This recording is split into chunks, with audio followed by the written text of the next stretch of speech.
KaraokeBooks. The Man Who Was Thursday. Written by G.K.Chesterton. Audiobook. Chapter 2. The Secret of Gabriel Syme. The cab pulled up before a particularly dreary and greasy beer shop, into which Gregory rapidly conducted his companion. They seated themselves in a close and dim sort of bar parlor, at a stained wooden table with one wooden leg.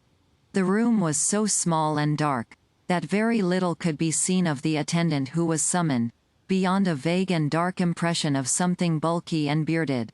"Will you take a little supper?" asked Gregory politely. "The pate de foie gras is not good here, but I can recommend the game." Syme received the remark with stolidity, imagining it to be a joke. Accepting the vein of humor, he said, with a well-bred indifference, "Oh, bring me some lobster mayonnaise." To his indescribable astonishment, the man only said, "Certainly, sir," and went away apparently to get it. "What will you drink?" resumed Gregory, with the same careless yet apologetic air.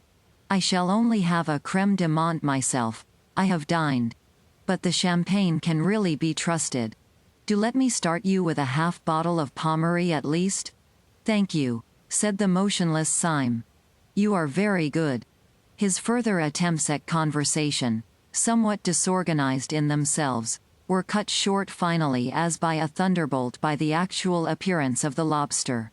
Syme tasted it, and found it particularly good.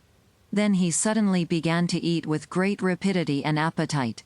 "Excuse me if I enjoy myself rather obviously," he said to Gregory, smiling. "I don't often have the luck to have a dream like this. It is new to me for a nightmare to lead to a lobster. It is commonly the other way." "You are not asleep, I assure you," said Gregory. "You are, on the contrary, close to the most actual and rousing moment of your existence. Ah, here comes your champagne. I admit that there may be a slight disproportion, let us say, between the inner arrangements of this excellent hotel and its simple and unpretentious exterior. But that is all our modesty. We are the most modest men that ever lived on earth." "And who are we?" asked Syme, emptying his champagne glass. "It is quite simple," replied Gregory. "We are the serious anarchists, in whom you do not believe." "Oh," said Syme shortly. "You do yourselves well in drinks." "Yes, we are serious about everything," answered Gregory. Then after a pause he added, "If in a few moments this table begins to turn round a little, don't put it down to your inroads into the champagne. I don't wish you to do yourself an injustice." "Well, if I am not drunk, I am mad," replied Syme with perfect calm. "But I trust I can behave like a gentleman in either condition. May I smoke?" "Certainly," said Gregory, producing a cigar case. "Try one of mine." Syme took the cigar, clipped the end off with a cigar cutter out of his waistcoat pocket, put it in his mouth, lit it slowly, and let out a long cloud of smoke.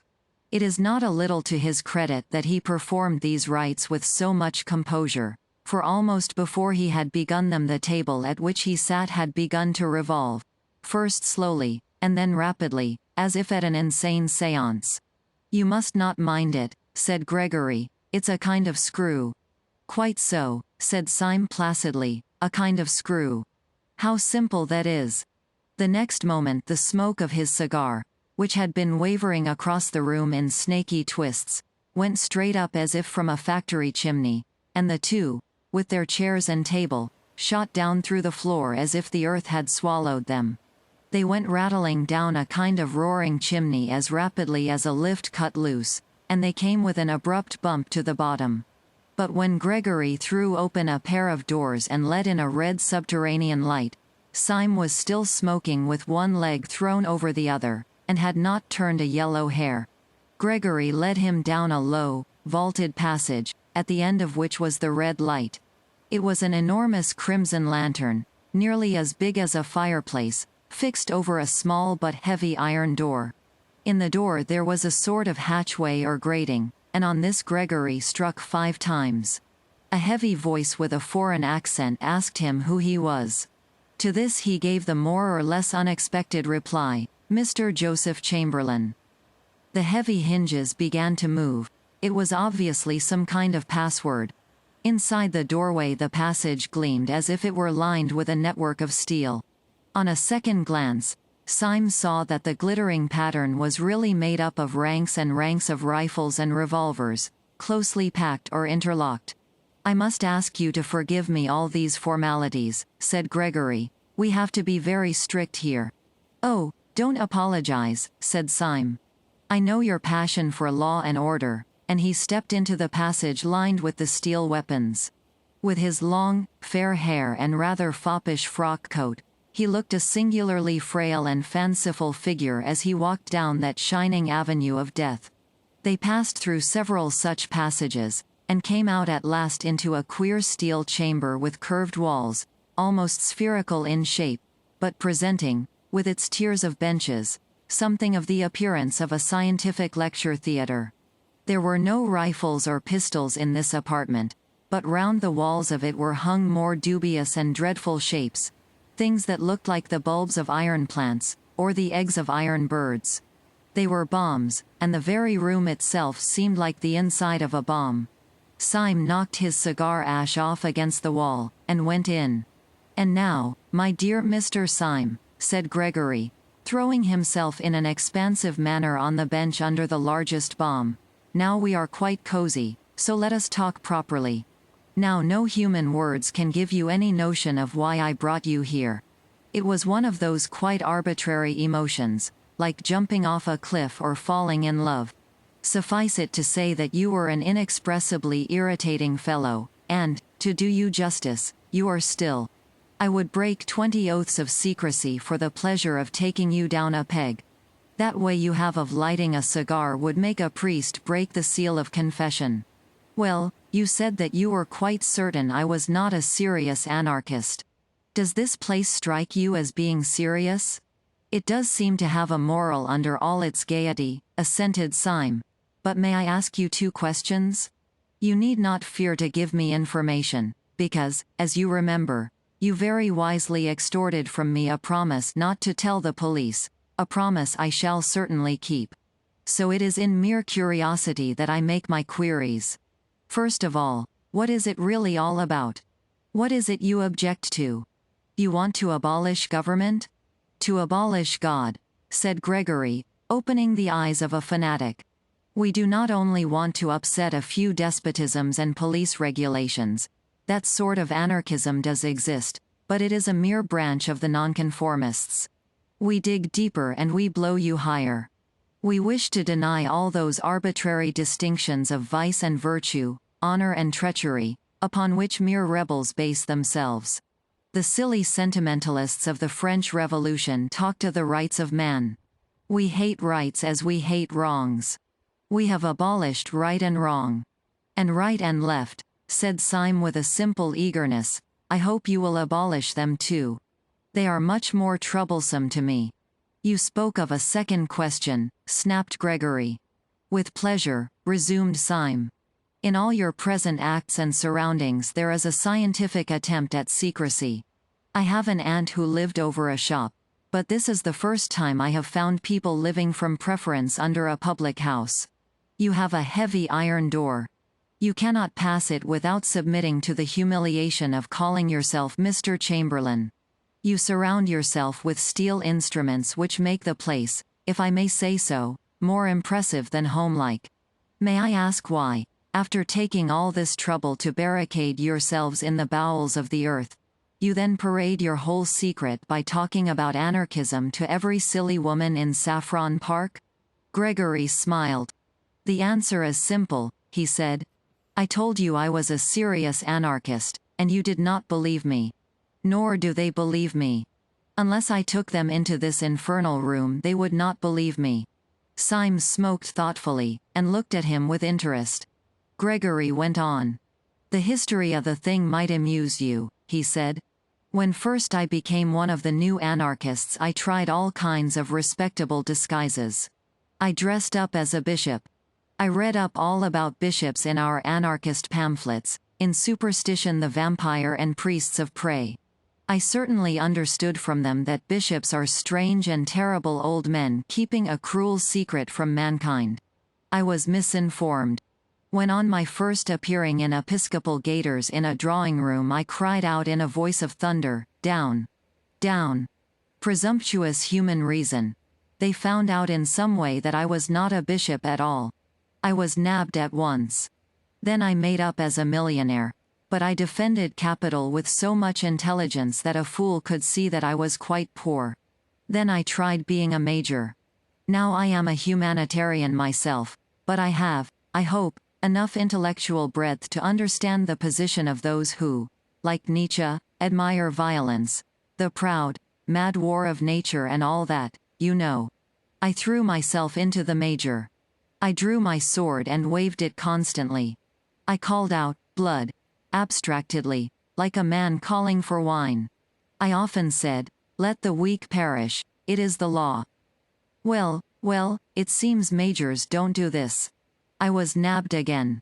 At last I went in despair to the president of the Central Anarchist Council, who is the greatest man in Europe. "What is his name?" asked Syme. "You would not know it," answered Gregory. "That is his greatness. Caesar and Napoleon put all their genius into being heard of, and they were heard of. He puts all his genius into not being heard of, and he is not heard of. But you cannot be for 5 minutes in the room with him without feeling that Caesar and Napoleon would have been children in his hands." He was silent and even pale for a moment, and then resumed. "But whenever he gives advice it is always something as startling as an epigram, and yet as practical as the Bank of England. I said to him, 'What disguise will hide me from the world? What can I find more respectable than bishops and majors?' He looked at me with his large but indecipherable face. 'You want a safe disguise, do you? You want a dress which will guarantee you harmless, a dress in which no one would ever look for a bomb?' I nodded. He suddenly lifted his lion's voice. 'Why, then, dress up as an anarchist, you fool!' he roared so that the room shook. 'Nobody will ever expect you to do anything dangerous then.' And he turned his broad back on me without another word. I took his advice, and have never regretted it. I preached blood and murder to those women day and night, and, by God, they would let me wheel their perambulators." Syme sat watching him with some respect in his large, blue eyes. "You took me in," he said. "It is really a smart dodge." Then after a pause he added, "What do you call this tremendous president of yours?" "We generally call him Sunday," replied Gregory with simplicity. "You see, there are 7 members of the Central Anarchist Council, and they are named after days of the week. He is called Sunday, by some of his admirers Bloody Sunday.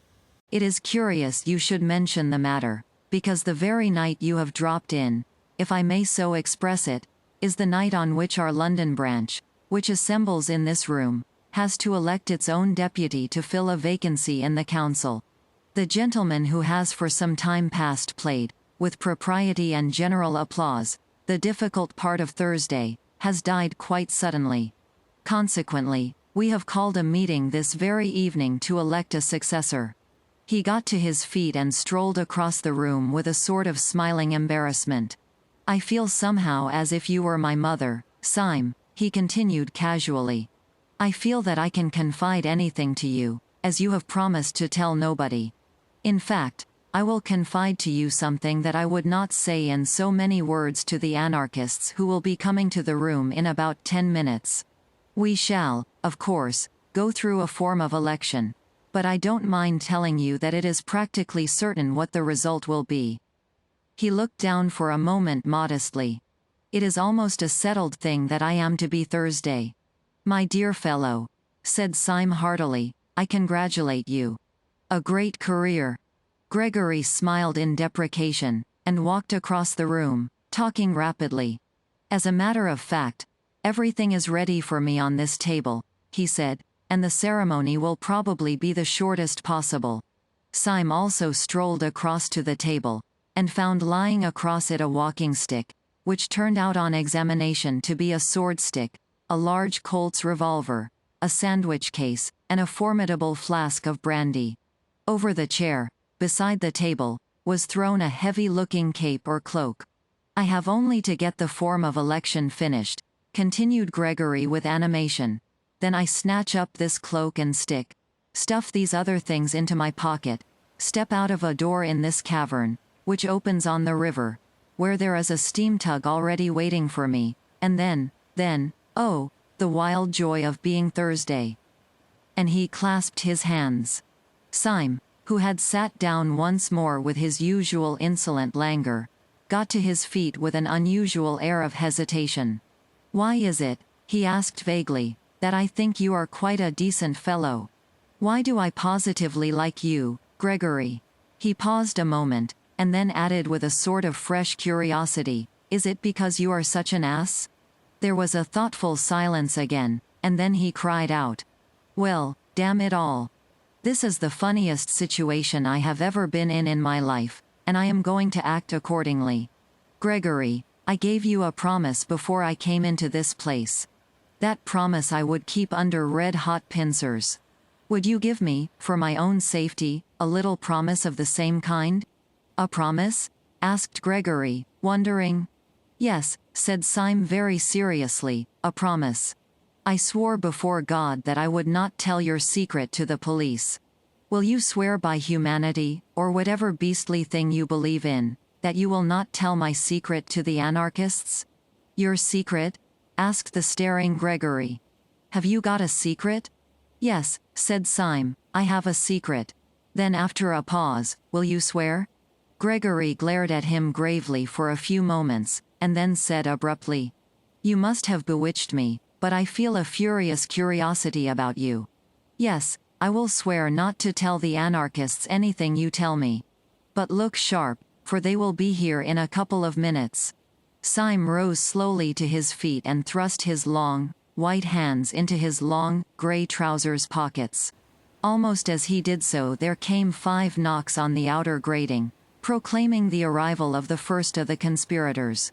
"Well," said Syme slowly, "I don't know how to tell you the truth more shortly than by saying that your expedient of dressing up as an aimless poet is not confined to you or your president. We have known the dodge for some time at Scotland Yard." Gregory tried to spring up straight, but he swayed thrice. "What do you say?" he asked in an inhuman voice. "Yes," said Syme simply, "I am a police detective. But I think I hear your friends coming." From the doorway there came a murmur of, "Mr. Joseph Chamberlain." It was repeated twice and thrice, and then 30 times, and the crowd of Joseph Chamberlains, a solemn thought, could be heard trampling down the corridor. KaraokeBooks.